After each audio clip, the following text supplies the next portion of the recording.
그래서 제일 처음 파트인 대기의 구조에 대해서 설명할 수 있도록 하겠습니다. 통상 우리가 100km 정도까지 우리가 대기의 구조라고 얘기하고 있고, 그 4개의 권역으로 구분합니다. 대륙권, 성층권, 중간권, 열권 이런 형태로 구분하는데요. 이것은 고도에 따른 기온 분포의 변화를 큰 틀로 해서 구분하고 있습니다. 그래서 참 그림을 한번 그리면서 설명할 수 있도록 하겠습니다. 지표면이 이제 있고요. 지표면에서 약 한 11km까지를 우리가 대륙권이라고 얘기를 하고 있습니다. 이게 대륙권이고요. 그 다음에 50km까지를 우리가 성층권 이라 얘기하고, 그 다음에 80km까지를 우리가 중간권, 그 이상을 우리가 열권이라고 얘기를 하는데, 통상 한 100km까지를 우리가 얘기하고 있습니다.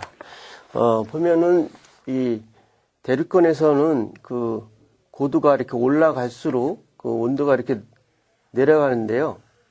이 내려가는 이유를 보면 그 마이너스 1도씨 정도 내려갑니다. 약 100m 올라갈 때마다 마이너스 1도씩 올라가는데, 요걸 우리가 이제 나중에 배우겠는데 건조 단열 감률이라고 얘기합니다. 수분이 없는 상태에서, 열 교환이 없는 상태에서 어떤 떨어지는 체감률이라고 보시면 돼요. 근데 실제 세계에서는 이 수증기가 존재하기 때문에 마이너스 0.6 또는 뭐 마이너스 0.65도 정도 이제 온도가 내려가는데요. 100m 올라갈 때마다. 그래서 우리 얘를 이제 수분 단열 감률이라고 얘기합니다. 수증기가 존재하는 그런 공기에서의 어떤 체감률이라고 얘기해서 실질적으로는 이제 0.6에서 0.65도만큼 내려가게 돼 있습니다. 그다음에 이제 대륙권에서 가장 중요한 것 중에 하나는 이 기상현상이 일어난다는 거죠.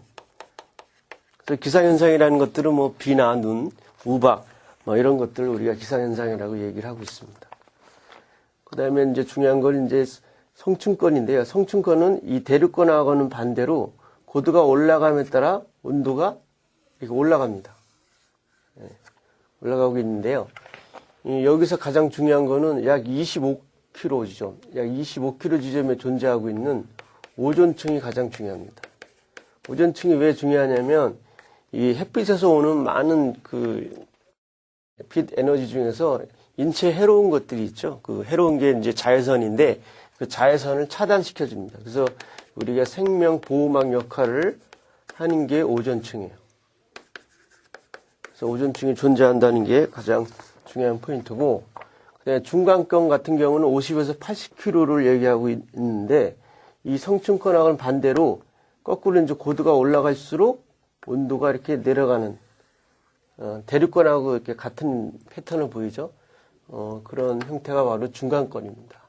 중간권에서 가장 눈여겨볼 것은 가장 온도가 낮다는 겁니다. 가장 온도가 낮다는 것은 낮은 온도가 형성되는 게 중간권이라는 것들을 기억을 해주시고, 그 다음에 이제 80에서 100km까지를 우리가 열권이라 얘기했는데, 열권은 중간권하고 반대로 역시 고도가 올라갈수록 온도가 올라갑니다. 그러니까 성층권하고 같은 어떤 형태를 보이죠. 그래서 크게 100km까지를 우리가 대기라고 얘기하고 있고, 고도에 따른 기온의 분포에 따라서 이게 대륙권, 성층권, 중간권, 열권 4개의 권역으로 구분이 됩니다.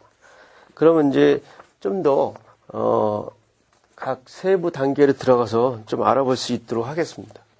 먼저 보면 이제 대륙권 같은 경우는 뭐 이렇게 온도가 내려가는데 약 0에서 2km 이내를 우리가 대기 경계층이라고 얘기해요.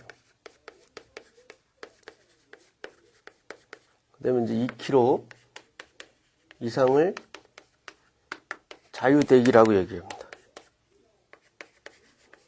이렇게 구분하는 결정적인 이유는 이 지표면의 영향을 받는 그런 범위를 우리가 대기 경계층이라 얘기하고 지표면의 영향을 받지 않는 그런 약 2km 이상을 우리가 자유대기라고 우리가 구분을 하고 있습니다.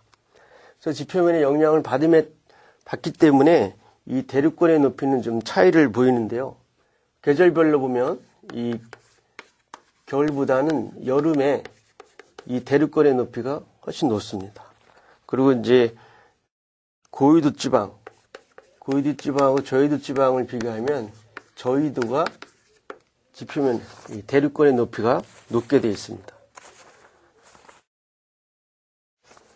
통상 뭐 극지방으로 가면 극지방 같은 경우는 8에서 한 10km 정도를 보이고 있고요.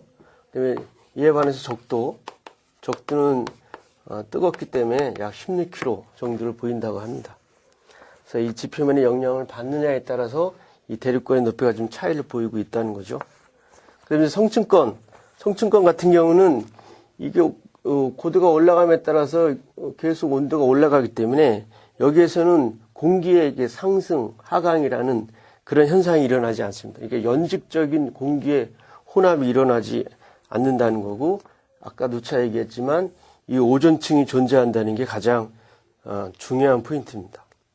그리고 보면 성층권의 이 하부에서 한 20km까지 온도를 보면 한 마이너스 59도 정도로 상당히 낮고요. 이에 반해서 중간권 계면이죠. 그러니까 성층권 마지막 층에는 마이너스 2도 정도로 해서 상대적으로 하층보다는 상층의 온도가 상당히 높음을 알 수 있습니다. 중간권은 여기서 키포인트는 이게 가장 춥다는 얘기죠. 그래서 최대 한 마이너스 한 100도씨 정도가 될 정도로 가장 추운 게 중간권의 형태입니다. 그리고 이제 열권 같은 경우는 역시 이제 고도가 올라갈수록 온도가 올라가는데 이 열권에서의 온도가 가장 높아요. 최대한 뭐 1500도까지도 올라간다고 얘기를 하고 있는데요. 근데 실질적으로 우리가 온도를 재는 건 온도계인데 이 1500도를 잴 수 있는 온도계는 존재하지 않습니다. 그렇기 때문에 그 기체 분자의 이동 속도 이런 것들을 가지고 추정을 하게 돼 있죠.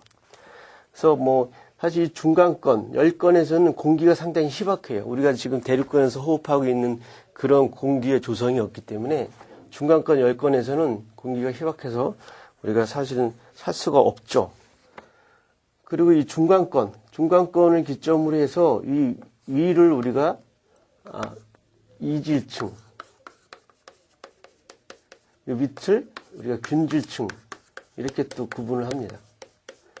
그래서 대류권에서 존재하는 그 공기의 조성이 균질하게 있다라고 해서 이렇게 얘기를 하고 있고, 이질층 같은 경우는 또 다른 말로는 뭐 이온층이라고 얘기하고, 또 뭐 전리층, 또 뭐 비균질층, 뭐 이런 식의 그 다양한 표현을 하고 있습니다.